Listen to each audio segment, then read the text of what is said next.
Hello दोस्तों, सावन का गीत है। कैसा लगा आप लोग ज़रूर बताइएगा कमेंट में। सब्सक्राइब, लाइक और शेयर ज़रूर करिएगा।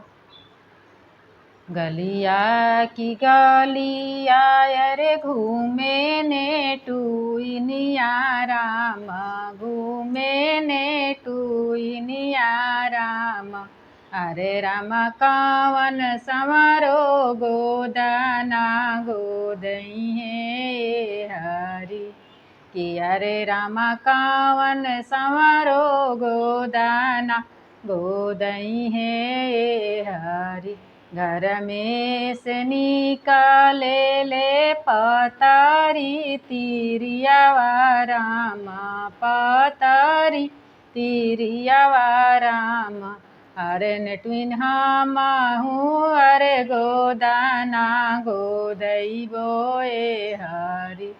गोदना गोदैया नेटुइन काई तू ले बुराम, काई तू ले बुराम।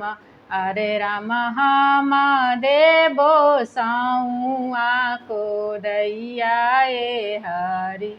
कि अरे राम हम देबो साऊआ को दैया ए हरि। सौआ को दैया संवरो हम नाही लेबो राम।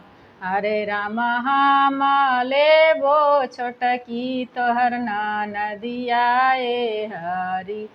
खेते कोड़ियाई ले कुदारी मारी अइले राम।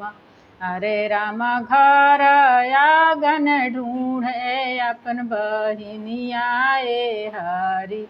कि अरे राम घर आंगन ढूंढे अपन बहिनिया ए हरि। सबके हुलाऊ के ला घर से आंगनवा राम।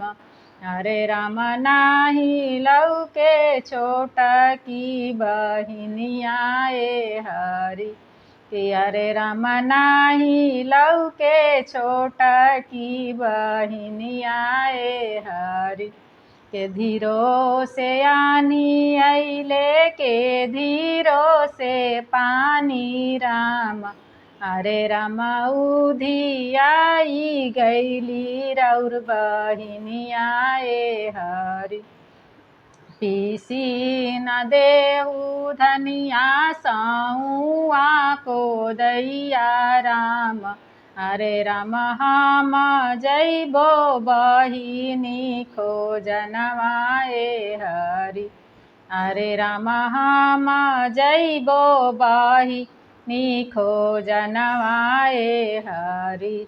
एक बन गईले दूसरा बन गईले राम। अरे राम तीसर बनवा देखूं नेटुआ संगवा ए हरि।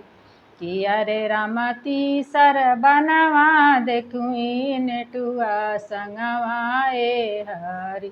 ले न लेहू नेटुआ डाला भरा सोनवा राम।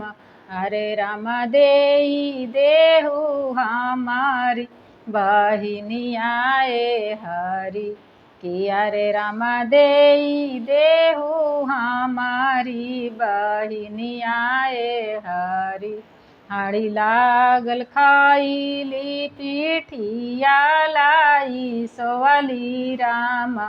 अरे राम आब कैसन तोहरी बहिनिया ए हरि।